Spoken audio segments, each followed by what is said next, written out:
이 체질을 전체적으로 다 바꾼다는 게 이게 쉽지도 않고 과연 그것이 꼭 옳은 일일까라는 생각이 들더라고요.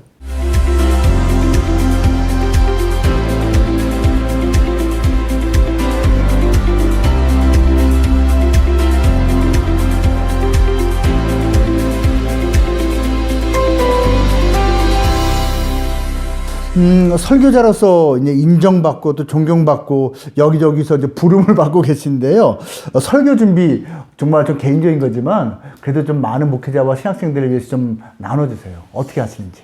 뭐 인정받고 존경받는다는 그 멘트는 좀 이렇게 해주시고, 아무래도 이제 사이즈가 있는 교회이기 때문에 설교에 대한 부담이 이제 크고, 그리고 실제적으로 정말 잘 해야 되고, 그러니까 설교라는 것은 하나님의 마음을 이 시대에 살아가는 청중들에게 어떻게 전할 것인가, 하나님이 전하고자 하시는, 하나님이 전달하시기를 원하시는 그 메시지를 잘 추출해서 전달을 하는 그런 과정인데, 사실 그 메시지를 추출해가는 그런 과정에는 뭐 몇 가지가 있어요. 말씀 묵상을 통해서 그 메시지를 만들어가는 것도 있고, 인문학적인 독서나 다른 다양한 정보를 통해서도 가능하고, 아니면 신방이나 상담 같은 어떤 경험을 토대로 또 만들어가는 그런 경우들이 있죠. 그래서 그 모든 과정들이 하나가 되어서 중심된 메시지가 이제 성도들에게 전달이 되는데, 커뮤니케이션의 중요한 4가지 단계가 있다고 하더라고요. 단순한 정보가 전달되는 게 첫 번째고, 두 번째가 설득, 그리고 세 번째가 감동을 시키는 것, 네 번째는 어떤 의지적인 변화를 일으키는, 그것이 이제 갈수록 난이도가 높아지는 그런 과정인데, 설교는 그 4가지 단계가 다 들어가 있는 거죠. 단순히 정보만 전달하는 게 목적이 아니고 설득과 감동과, 그래서 결국에는 의지적인 삶의 변화까지 나타날 수 있게끔 하는, 그렇기 때문에 사실 굉장히 어려운 이제 그런 영적인 그런 작업인데, 저는 그렇습니다. 이게 뭐 설교학을 이제 공부를 하고 관심을 가졌을 때부터, 제가 장신대 THM 논문을 썼을 때가 이제 1999년인데, 그때 논문 썼던 주제가 이미지네이션 프리칭이에요. 설교에 있어서 상상력 활용에 대한 연구. 지금 이제 주한장로교에 계시는 조승중 목사님께서 그 당시에 지도 교수셨는데, 이 분야로서는 설교학 쪽에는 아마 처음 쓰는 논문 같다, 이렇게 얘기도 하시면서 많이 격려를 좀 해주셨죠. 그래서 다양한 자료들 뭐 이렇게 참고하면서 설교에 있어서 일단 상상력, 무엇을 전할 것인가 보다는 어떻게 전할 것이냐에 대한 관심들을 굉장히 많이 가졌던 것 같아요. 그러다 보니까 지금도 이제 설교에서 중심된 메시지를 잘 추출을 해서 이거를 어떻게 성도들의 눈높이, 그리고 성도들의 관심사, 그리고 그들이 쉽게 이해할 수 있는 어떤 그런 질문이나 어떤 조언이나 이런 쪽으로 많이 이렇게 환원을 시켜서 설교하려고 노력을 많이 하죠.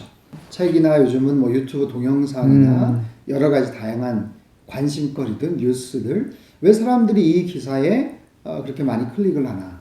왜 이 동영상이 이렇게 조회수가 높은가?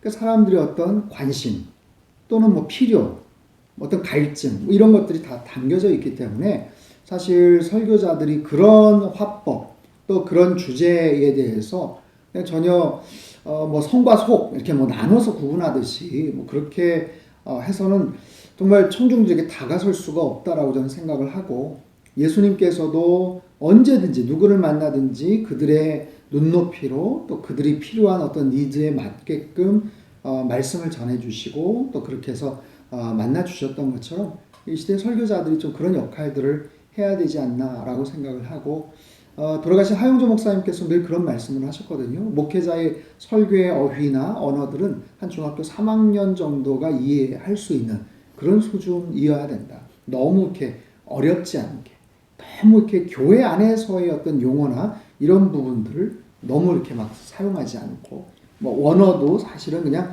이런 의미다라고만 설명하면 되지, 굳이 그거를 이게 뭐 무슨 단어다라고까지 뭐 할 필요는 없지 않을까. 그런 부분에서 좀 이렇게 눈높이를 맞추려고 좀 의도적으로 노력을 하고 있습니다. 상당교회가 이제 성도들의 신앙 교육과 훈련을 매우 체계적으로 하고 있잖아요. 성도들에게 특히 강조하는 교육 훈련 무엇인지 궁금하네요. 상담교회는 지금 이제 45년 된 이제 전통적인 그런 교회입니다. 제가 온누리교회에서 11년간 목회를 하면서 큐티와 1대1을 거기서 이제 배웠고 가장 중요하다고 생각을 하는데 제가 큐티는 도입을 했지만 1대1은 사실 주저하다가 지금까지도 사실 도입을 못하고 있어요. 그 이유는 사실 지금까지 너무 잘해왔던 그런 교회이기 때문에 이 체질을 전체적으로 다 바꾼다는 게 이게 쉽지도 않고 과연 그것이 꼭 옳은 일일까라는 생각이 들더라고요. 여기는 여기 나름대로의 어떤 특징들이 있고 또 강점들이 있어서 그래서 제가 와서 제일 먼저 강조했던 것은 그럼에도 불구하고 큐티에 대해서는 강조를 했습니다. 큐티 사역에 대해서.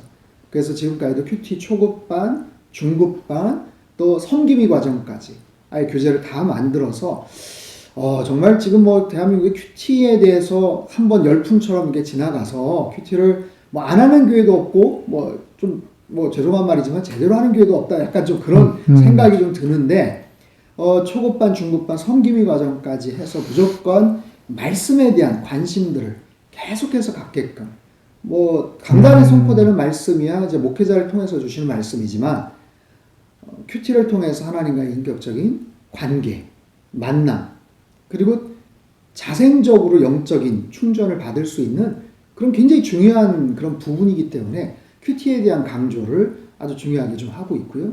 또 한 가지는 선교입니다. 인풋과 아웃풋의 조화죠. 그래서 선교에 대한 부분도 뭐 그동안도 굉장히 많이 이렇게 선교에 관심이 있었던 교회지만 조금 더 다채롭게, 다양하게.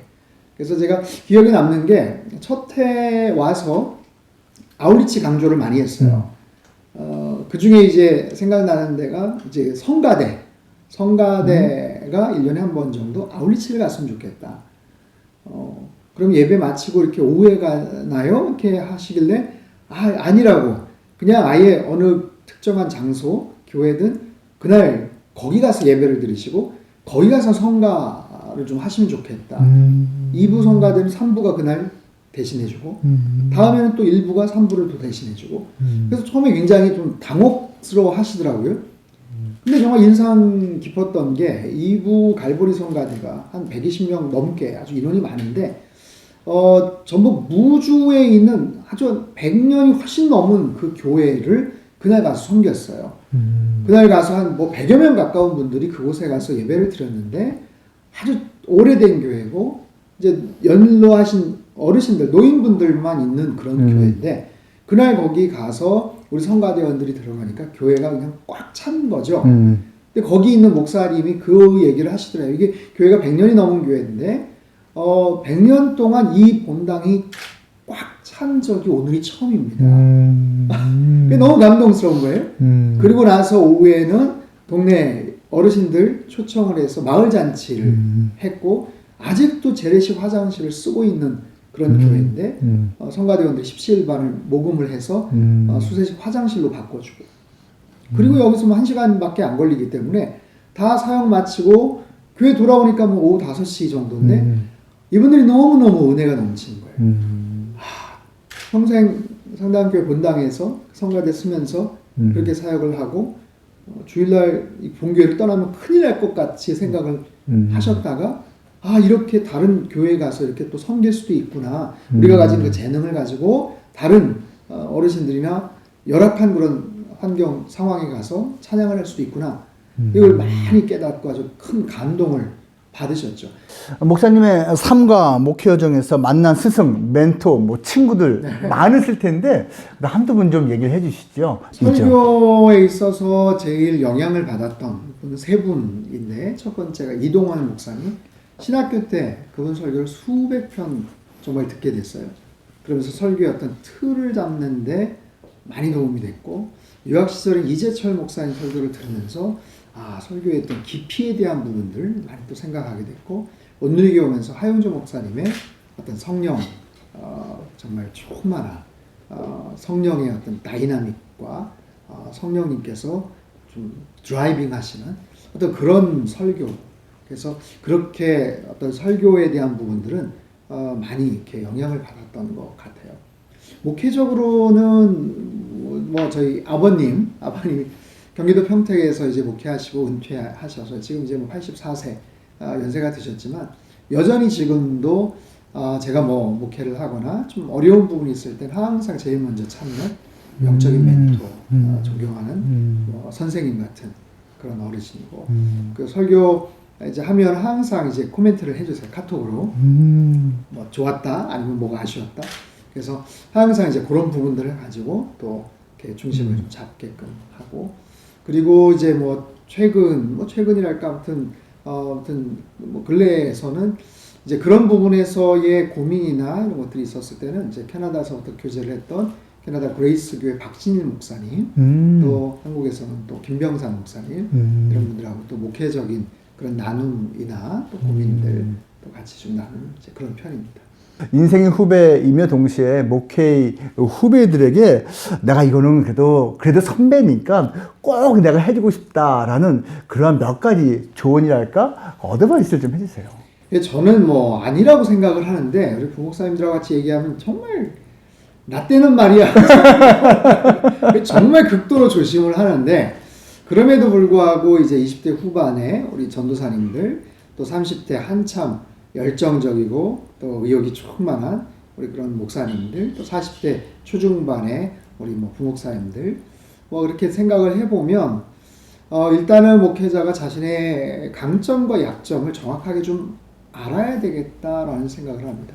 자신의 강점이 뭔지 그리고 자신의 어떤 약점이 뭔지 그걸 굳이 덮으려고 하거나 부인하려고 할 필요는 없죠. 그리고 자기 안에 있는 컴플렉스가 뭔지 참 그 사람마다 어떤 그런 열등감들, 그 컴플렉스가 있는데 누구나 다 있겠죠. 근데 그 부분은 정말 웬만해선 잘 이렇게 없어지질 않는 것 같아요.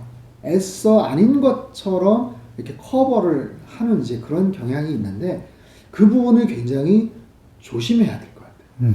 그래서 어떤 위치나 또 권한을 활용할 수 있는 그런 자리에 있거나 또 그런 순간이 오면 어떤 특정한 상황에서 자기 어떤 열등감에 기초로 한 아주 잘못된 결정이나 언사가 나올 때도 있더라.